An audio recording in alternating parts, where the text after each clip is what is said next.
I need to make a confession at the outset here.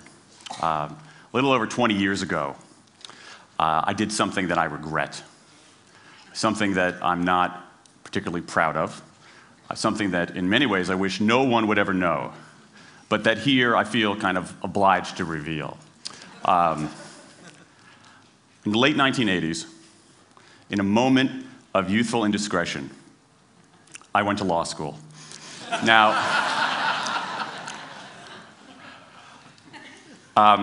in America, law is a professional degree. You get your university degree, then you go on to law school. And when I got to law school, I didn't do very well. To put it mildly, I didn't do very well. I, in fact, graduated in the part of my law school class that made the top 90% possible. Thank you. I never practiced law a day in my life. I pretty much wasn't allowed to.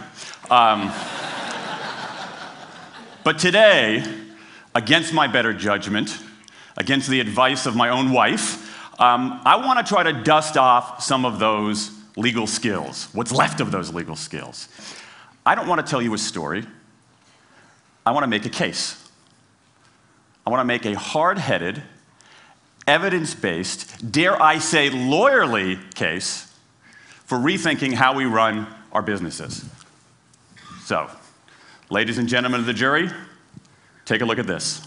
This is called the candle problem. Some of you might have seen this before. It was created in 1945 by a psychologist named Carl Duncker.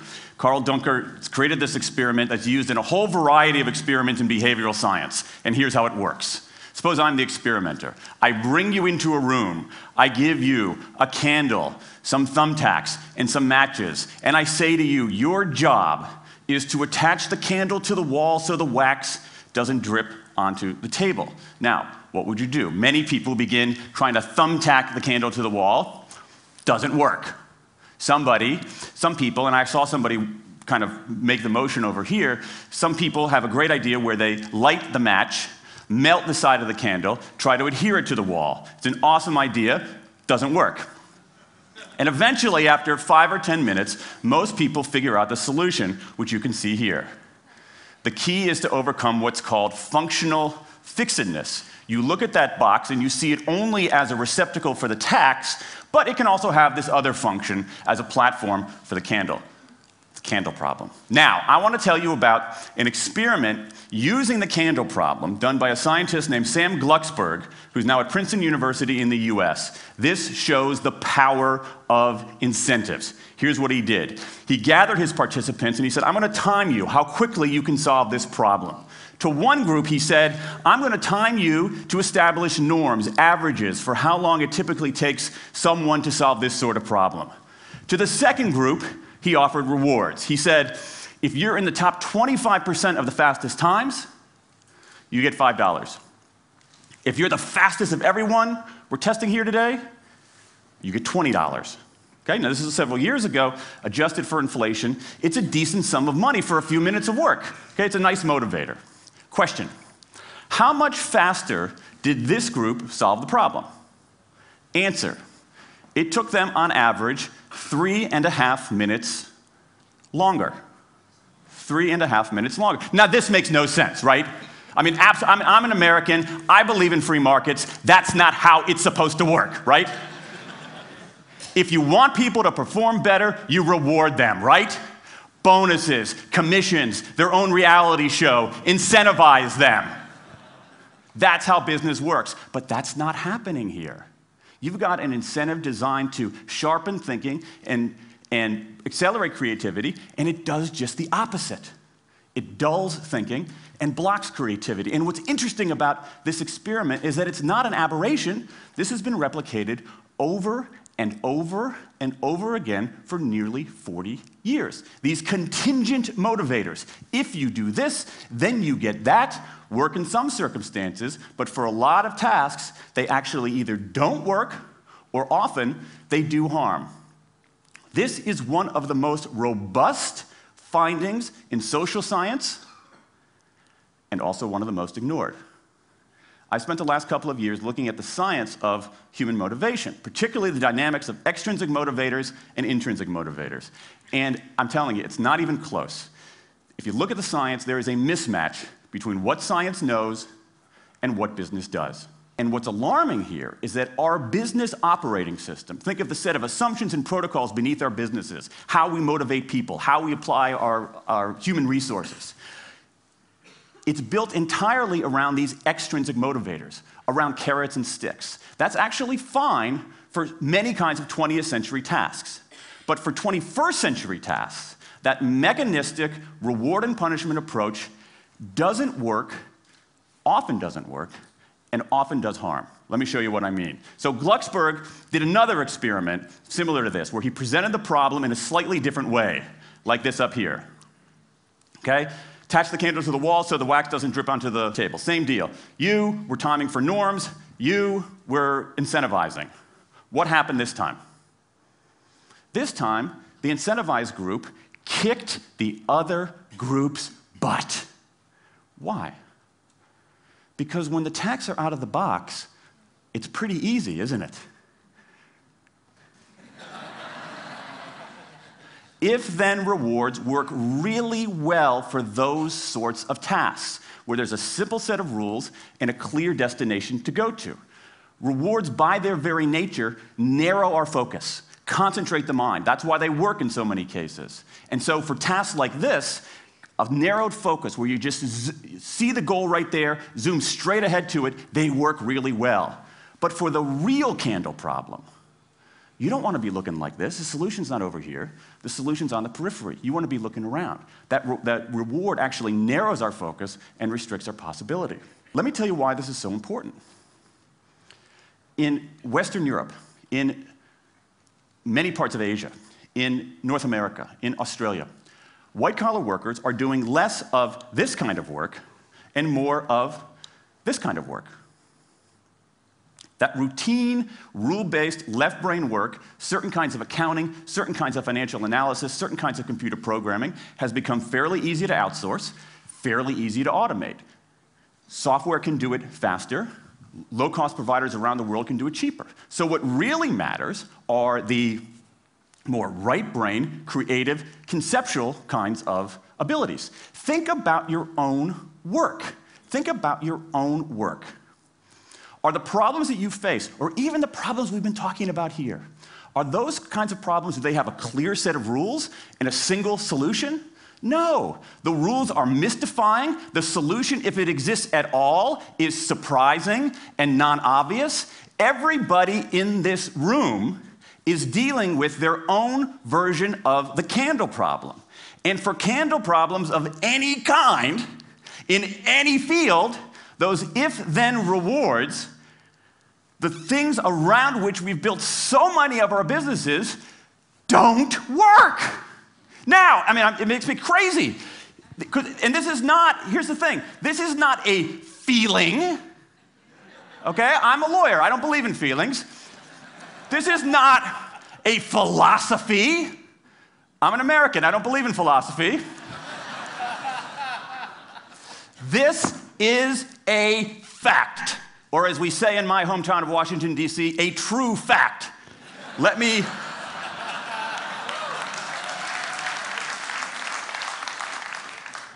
give you an example of what I mean. Let me marshal the evidence here, because I'm not telling you a story, I'm making a case, ladies and gentlemen of the jury. Some evidence. Dan Ariely, one of the great economists of our time, he and 3 colleagues did a study of some MIT students. They gave these MIT students a bunch of games that involved creativity and motor skills and concentration. And they offered them for performance 3 levels of rewards.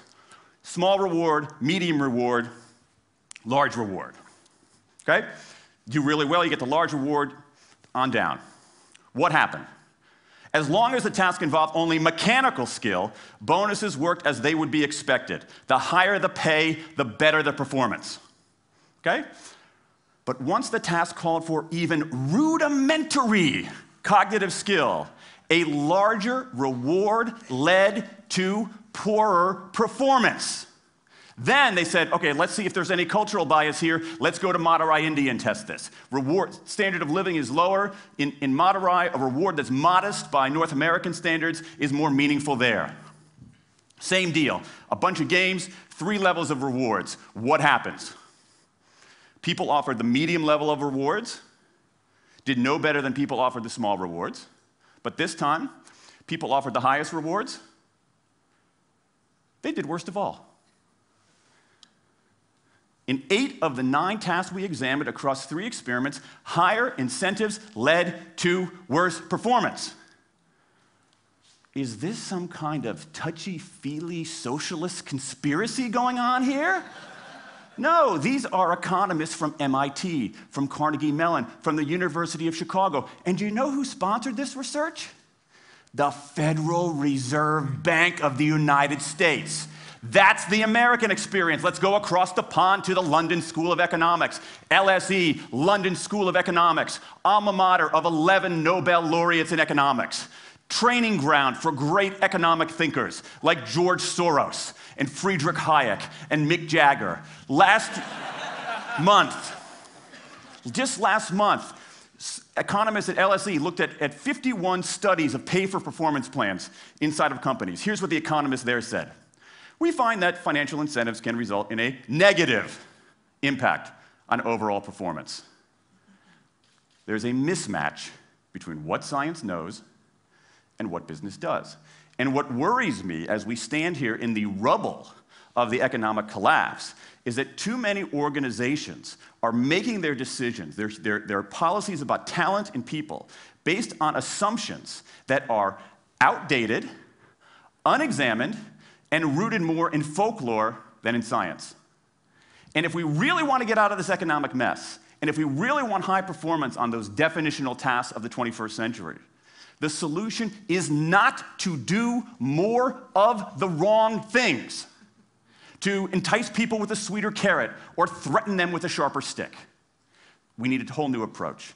The good news about all this is that the scientists who've been studying motivation have given us this new approach. It's an approach built much more around intrinsic motivation, around the desire to do things because they matter, because we like it, because they're interesting, because they're part of something important.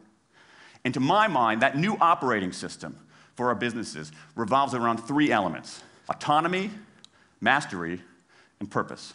Autonomy, the urge to direct our own lives. Mastery, the desire to get better and better at something that matters. And purpose, the yearning to do what we do in the service of something larger than ourselves. These are the building blocks of an entirely new operating system for our businesses. I want to talk today only about autonomy. In the 20th century, we came up with this idea of management. Management did not emanate from nature. Okay? Management isn't, it's not a tree, it's a television set. Okay? Somebody invented it. And it doesn't mean it's going to work forever. Management is great. Traditional notions of management are great if you want compliance. But if you want engagement, self-direction works better. Let me give you some examples of some kind of radical notions of self-direction. And what this means, you don't see a lot of it, but you see the first stirrings of something really interesting going on. Because what it means is, it means paying people adequately and fairly, absolutely. Getting the issue of money off the table, and then giving people lots of autonomy. Let me give you some examples. How many of you have heard of the company Atlassian? Okay, looks like less than half. Atlassian is an Australian software company, and they do something incredibly cool. A few times a year, they tell their engineers, go for the next 24 hours and work on anything you want. As long as it's not part of your regular job. Work on anything you want. So the engineers use this time to come up with a cool patch of code, to come up with an elegant hack. Then they present all of these stuff that they've developed to their teammates, to the rest of the company, in this wild and woolly all-hands meeting at the end of the day. And then, being Australians, everybody has a beer. They call them FedEx days. Why? Because you have to deliver something overnight. It's not bad. It's a huge trademark violation, but it's pretty clever. That one day of intense autonomy has produced a whole array of software fixes that might never have existed.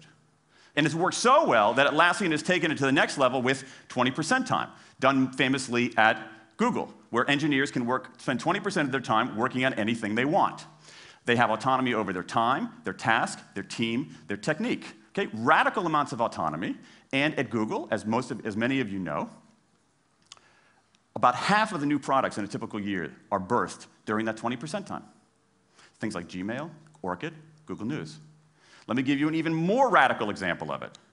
Something called the results-only work environment, the ROW, created by 2 American consultants in place at about a dozen companies around North America. In a ROW, people don't have schedules. They show up when they want. They don't have to be in the office at a certain time or any time. They just have to get their work done. How they do it, when they do it, where they do it, is totally up to them. Meetings in these kinds of environments are optional. What happens? Almost across the board. Productivity goes up, worker engagement goes up, worker satisfaction goes up, turnover goes down. Autonomy, mastery, and purpose. These are the building blocks of a new way of doing things. Now, some of you might look at this and say, that sounds nice, but it's utopian. And I say, nope. I have proof. In the mid-1990s, Microsoft started an encyclopedia called Encarta. They had deployed all the right incentives. All the right incentives. They paid professionals to write and edit thousands of articles. Well-compensated managers oversaw the whole thing to make sure it came in on budget and on time. A few years later, another encyclopedia got started. Different model, right? Do it for fun. No one gets paid a cent or a euro or a yen. Do it because you like to do it. Now, if you had, just 10 years ago, if you had gone to an economist anywhere and said, hey, I got these 2 different models for creating an encyclopedia. If they went head-to-head, who would win? 10 years ago, you could not have found a single sober economist anywhere on planet Earth who would have predicted the Wikipedia model. This is the titanic battle between these 2 approaches. This is the Ali Frazier of motivation, right? This is the thriller in Manila, all right? Intrinsic motivators versus extrinsic motivators. Autonomy, mastery, and purpose versus carrots and sticks. And who wins? Intrinsic motivation, autonomy, mastery, and purpose in a knockout. Let me wrap up. There's a mismatch between what science knows and what business does, and here's what science knows. 1, those 20th century rewards, those motivators we think are the natural part of business, do work, but only in a surprisingly narrow band of circumstances. 2, those if-then rewards often destroy creativity. 3, the secret to high performance isn't rewards and punishments, but that unseen intrinsic drive, the drive to do things for their own sake, the drive to do things because they matter. And here's the best part. Here's the best part. We already know this. The science confirms what we know in our hearts. So, if we repair this mismatch between what science knows and what business does, if we bring our motivation, notions of motivation, into the 21st century, if we get past this lazy, dangerous ideology of carrots and sticks, we can strengthen our businesses, we can solve a lot of those candle problems, and maybe, we can change the world. I rest my case.